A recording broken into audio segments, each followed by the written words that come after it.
what it all comes down to, what the entire purpose of this series is basically our ability to work better and work more effectively with kids. And whenever anybody comes to a workshop like this, somewhere in the beginning, middle, or end of the workshop, the speaker says, you've got to work on the child's self-esteem. How do you do that? How do you build the child's self-esteem? Well, I've come up with an analogy that I think works. In order to build a child's self-esteem and work on a child's self-esteem, I would ask you to think of self-esteem as being poker chips.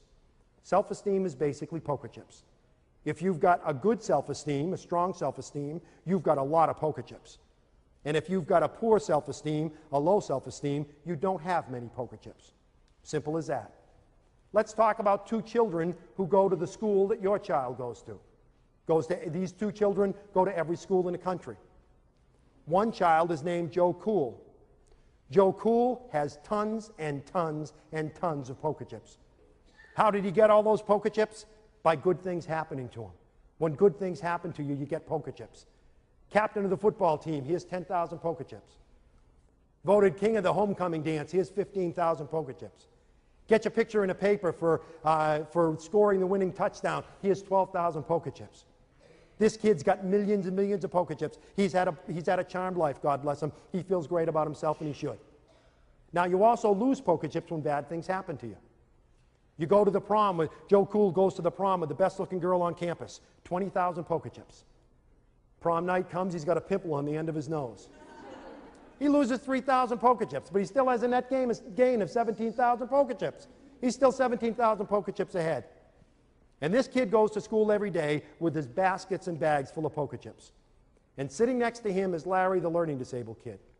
Larry, the learning disabled kid, has poker chips like this. This is it. This is all he's ever gotten. Never been voted captain of anything. Didn't go to the prom. Never been on a team. Never got on 100 in a test. Didn't blow the top off his SATs. Didn't even take his SATs. He's got a stack of poker chips like this. And now with the inclusion movement, we make those two kids go to school together and compete against each other in the games of school. I would submit to you that that's not fair. I would submit that that's not fair. Anybody play poker here? Do we have any poker players here? Sir, Chris, could you join me up here? Would you mind? Suppose, Chris, I were to ask you if you wanted to play poker. And I said, Chris, here's basically the deal. You're going to have this many poker chips, okay? I'm going to have, here you go, I'm going to have all the poker chips in the Western world. I have basically 10 million poker chips back there. I'm going to play poker against you. What would be your first response? Would you want to play?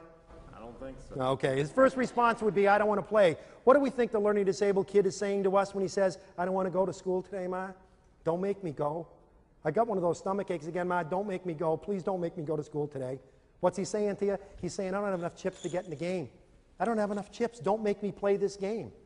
But we say to him, you got to play.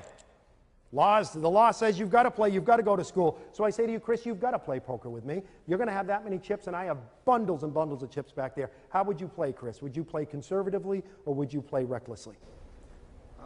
Probably recklessly. Probably recklessly. He would be one of those that would say, I'll bet the whole thing. I don't care.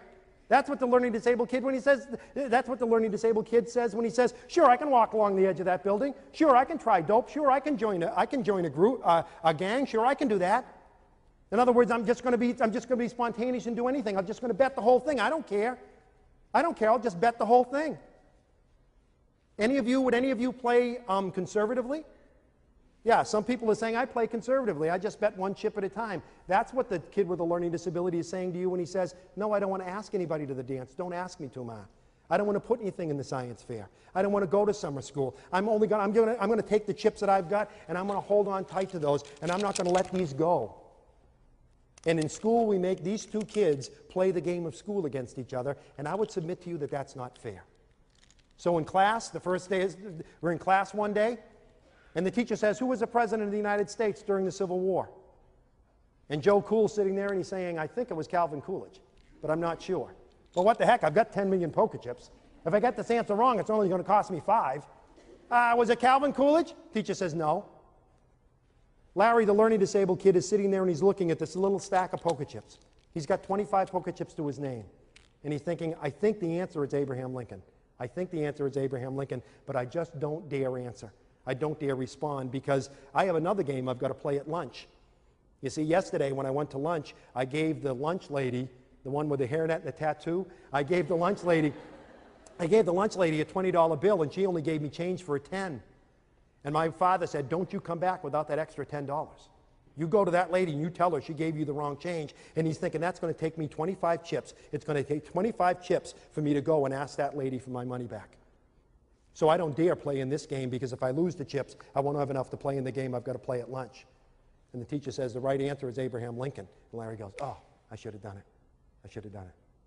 The reality is that the self-esteem of our kids, the problem with the self-esteem of our kids is they just don't have enough poker chips. The solution is to give them poker chips. How do you give kids poker chips? How do you build their self-esteem? One is you find, if you're a parent or you're a teacher, you find the island, what Bob Brooks calls the island of competence. You find the one thing that that child can do well, and you make a big deal out of that. You celebrate that. You make that very important. If you're a mom and the only thing your child knows how to do is use a Phillips head screwdriver, every Thursday before he gets off the bus, you loosen every bloody screw in the house. And when he gets off the bus, you give him the screwdriver and you say, go to it, pal, because nobody does it like you.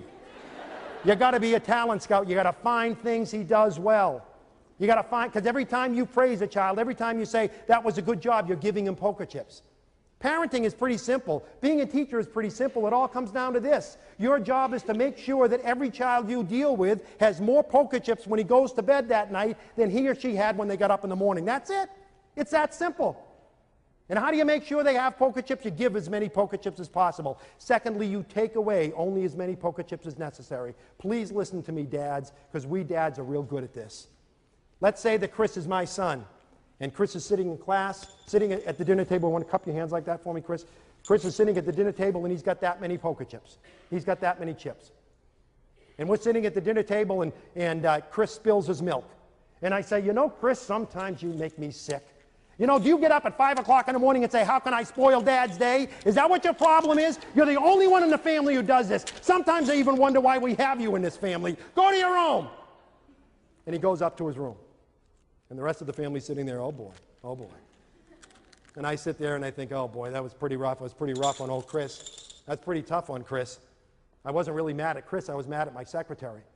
So I should go apologize to him. So I go up and I sit in the edge of Chris's bed, and I stroke his hair and I say, gee, Chris, I'm sorry, pal. I shouldn't have yelled at you that way. I shouldn't have yelled at you that way. That was wrong. That won't happen again. Sorry, Dad. Sorry, Dad. Yelling at him in front of the family, telling him you wish he wasn't in the family, asking him if he plans how to spoil your day, telling him you're basically sick of seeing him when you come home from work. You took away 50, 60,000 poker chips from him. Sit in the edge of his bed, stroke his hair, tell him you love him. 5,000 poker chips at the most. You're still 55,000 poker chips behind the 8 ball. You can't do that with our kids. You can't take away those massive number of poker chips without realizing that you're making your job as a parent much tougher. And lastly, you got to give as many as you can. Take away only what's necessary. And lastly, you've got to be willing to go to the mat with people who take poker chips away from your child and not give any back. Teachers take away chips. Bus drivers take away chips. Principals take away chips. But most of us also give chips back. And if you take poker chips away from a kid, but then give some back, that's okay. There's a lot of people in your child's life who play that role. But the bottom line is, if there's someone in your child's life who is taking poker chips away and not giving any back, they're making your life much tougher. When are we going to deal with this? That's what advocacy means. Standing up for someone who can't stand up for themselves. If you're a teacher or a parent, you've got to be willing to go to the mat with people who take chips away from your kid and not give any back. You're a mom, you get up in the morning, you make him French toast. Oh man, 20,000 chips. You lay out his favorite clothes, a Beavis and Butthead t-shirt that he loves and you hate, 15,000 chips. You put his books at the door ready for him to go out the door, 10,000 chips. You warm up the maple syrup, oh my God. You warm up the maple syrup, another 5,000 chips. You have a nice breakfast with him, you give him a big kiss, and you send him out the door with a great big hug and kiss and 50,000 brand new poker chips. And he steps on the school bus, and the school bus driver says, well, here's the retard. You might as well stay at home. You might as well stay in bed, Ma. You might as well have stayed in bed. Because that one comment took 60,000 chips away from your son. 60,000 chips away like this. You might as well have stayed in bed, because all the chips that you gave to your child were just taken away. Being a parent, being a teacher is not all that complicated. It's all a matter of poker chips. None of us want to think about what happens to a child at 18 and 19 years old that doesn't have enough poker chips to play the games of life. You know how many poker chips it takes to ask for your first job? You know how many poker chips it takes to ask someone to marry you? Thousands and thousands of poker chips. One of the reasons that many adults with learning disabilities have problems, they just don't have enough poker chips to get into the games of adult life. And when you don't have enough poker chips, suddenly suicide begins to make sense, drug abuse begins to make sense, gangs begin to make sense. Our job is as simple as this, to make sure that every child who crosses our paths, as a parent or a teacher, every child that crosses our paths has more poker chips when he goes to bed that night than when he gets up in the morning. It's that simple. And hopefully this has helped. Thank you very much.